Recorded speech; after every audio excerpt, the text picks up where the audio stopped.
some people have argued that some of the curricula that we have in many of these schools are not developmental. They seem to not be in consonance with something that can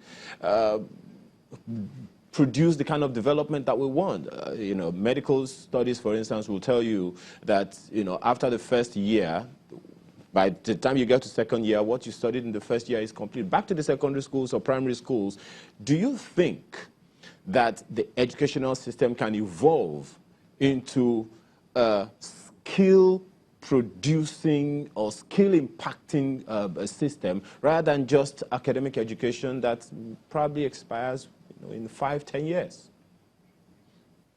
Well, you see, I'm smiling because I remember several years ago, I think about 10, 11 years ago, I was invited by the VC of University of Ilorin, who is now in JAM, to give a talk about this, bridging the skills gap in Nigeria and the role of the universities. And this is what we talked about.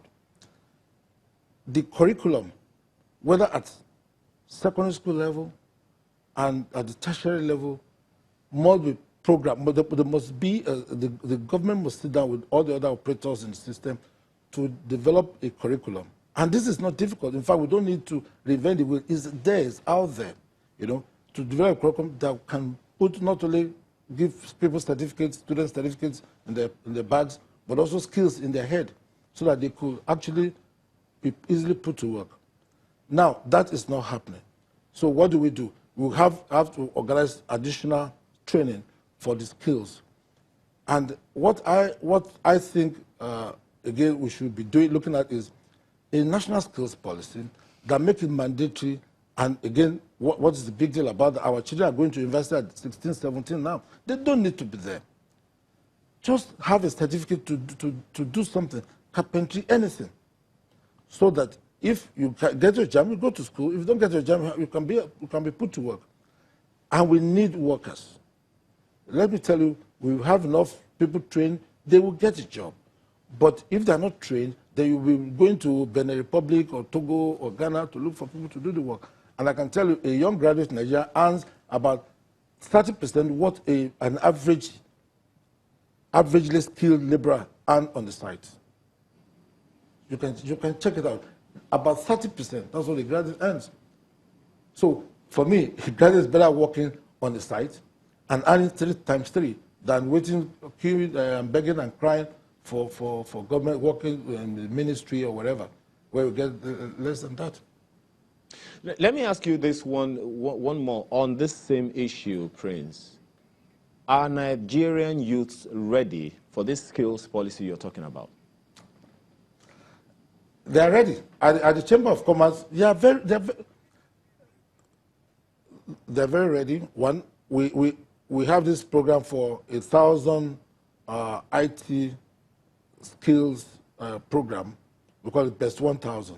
We've done the first phase, we're on the second phase. Now we've graduated 127 young graduates, giving them skills in diverse areas. Digital marketing, digital photography, so many things, diverse areas. They're ready. There's a queue, a long queue, more than 3,000 people putting for it. We don't even have the capacity or the funding to accommodate all of them. Now, this can be done because I don't believe in criticizing things. I want to make suggestions as to how we can move forward. I want every state, I want every local government to have a skills center and be focused. If it's agri-skills, you'll be shocked that, yes, our focus is on agriculture now, but where are the skills? Where are the skills? You need skills to get it to work. And it's not difficult. It's not within a month you can impart skills for somebody to do a narrow piece of work. Look at again, I'll use the most mundane, this. In Abuja today, there are about 50 hotels under construction. I challenge everybody to them that even the current hotels have skilled people working there. You can train people comfortably, easily, without any problem to do this. So policy that encourages skills centers, policy and programs that encourage skills center.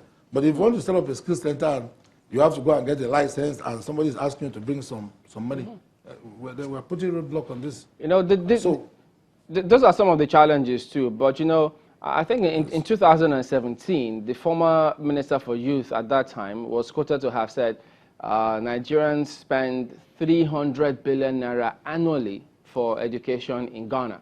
And then he said we spend 162 billion annually for education in the UK. And now, let me take it back to what you said initially about us not having a plan, or where there's a vision 2020, we didn't follow it. So in terms of the thinking of government, what should we do? Why is it that, would it be out of place that if the country has a particular plan, so whichever political party comes in, just continue implementing that plan? What do we need to do to achieve that? I think, I'm going to say that it's not difficult. It's just a decision. Just take the decision today that, look, we are going to have a skills development roadmap for the country. Every young Nigerian, immediately you go in for your NYC, or before you get your admission, you are through with JAM, you do some skills training. Just make a fiat. It will begin to work. Then use every opportunity. Take, for instance, we have the National Television College in Jos. What does it do? It gives skills in that sector. We need more of that. We have colleges of agric. You get your certificate from there, but there are some specific skills that you actually have to get it outside those colleges. So we create more skills development centers and be clear as to what we want to do. What do we need? Which skills do we need right now? We're emphasizing agriculture and mining. Where are the skills? Let me tell you, that's the debate we have in Zamfara. Check out the people there. Maybe 90% of them are from Mali and Senegal. You'll be shocked. Because there's a special skills development program for artisanal miners in Mali that I know about, and they expect that 90% of them will migrate to Nigeria to do artisanal mining. You call it illegal mining, but they call it artisanal mining, and you are losing out in it.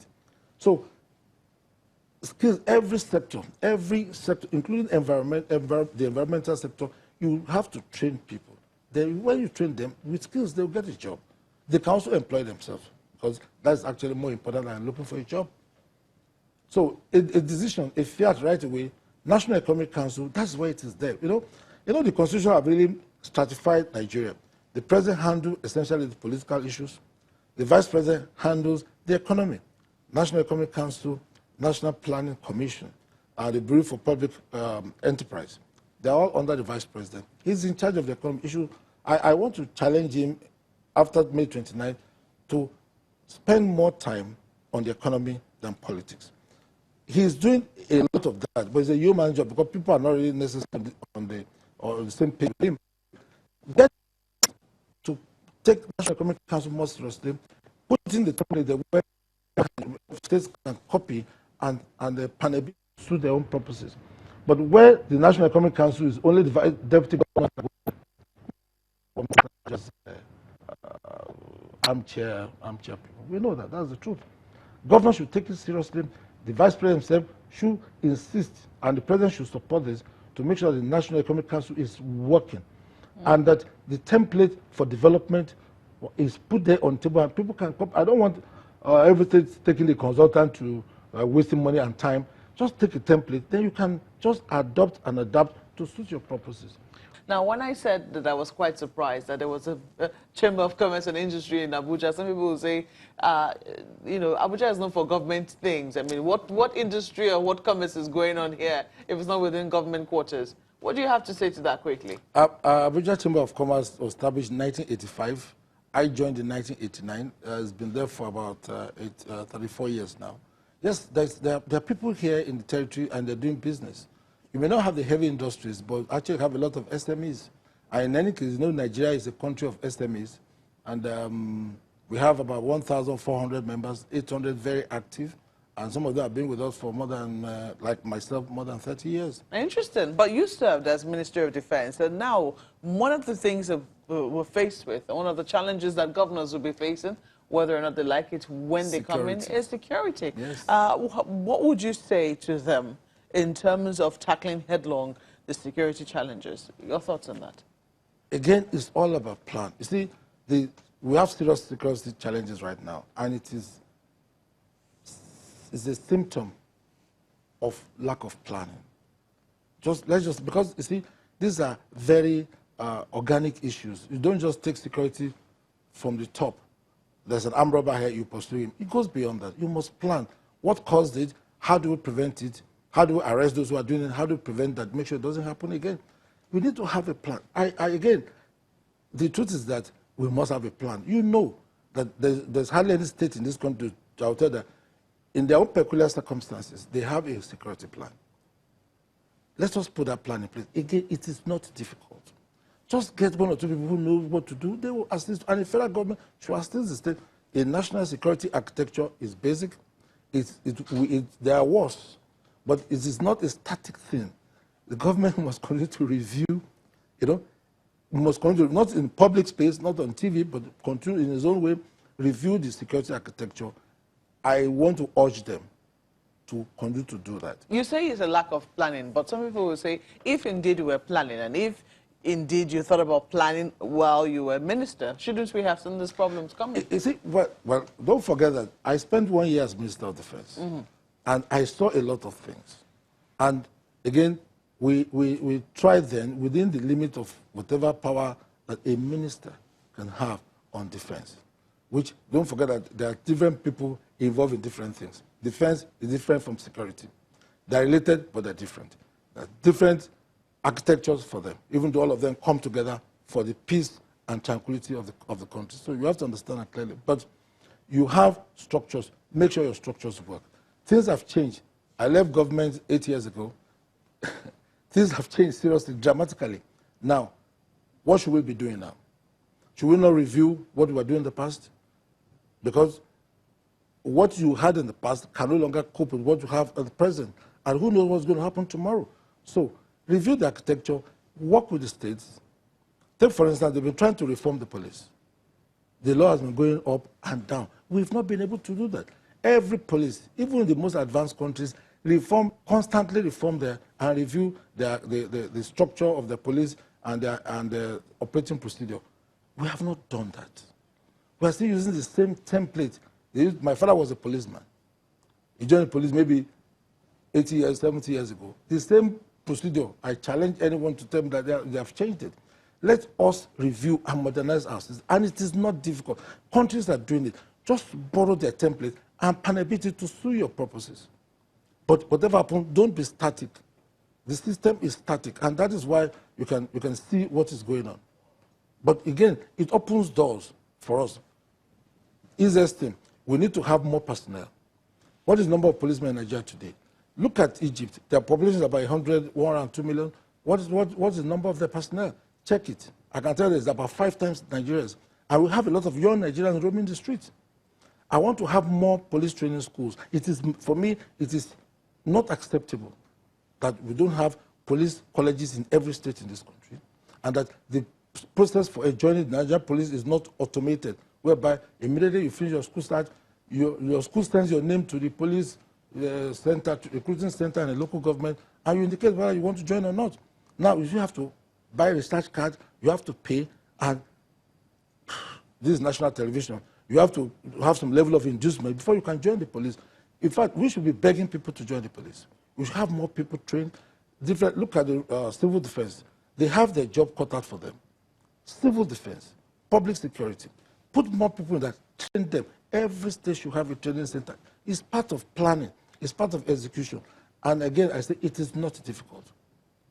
Okay? Yeah. So we need to plan it then. Secondly, what is the program? How do we modernize our security? It's not only people. You have technology. Now people are deploying all kinds of technology for their security. ID card. Your ID card is a serious security weapon in the hand of government. You still pay for national ID card.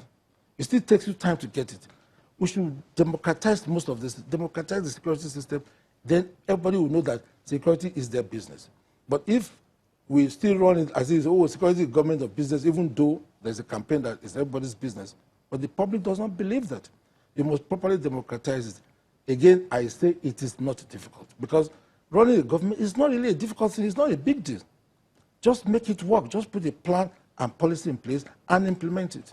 But if you make a policy and there's no implementation plan, or you make a plan and you don't implement it, you get nothing. Yes. Well, it's a fine place to leave it, but we have to thank you very much for coming on this morning. We hope that those who need to listen are already listening to what you have to say, because you say you're not here to criticize. You're just sharing ideas, and you're hoping that they will take on some of those ideas. And you say most of our problems boil down to planning. Well, even though walking to the plan or making up a plan in the middle of a challenge is definitely another kettle of fish. You must have a roadmap. We'll see how that goes. We have to thank you for coming on Sunrise today this morning. Adetokunbo Kayode is President Abuja Chamber of Commerce and Industry, a senior advocate of Nigeria, and also a former Minister of Defense.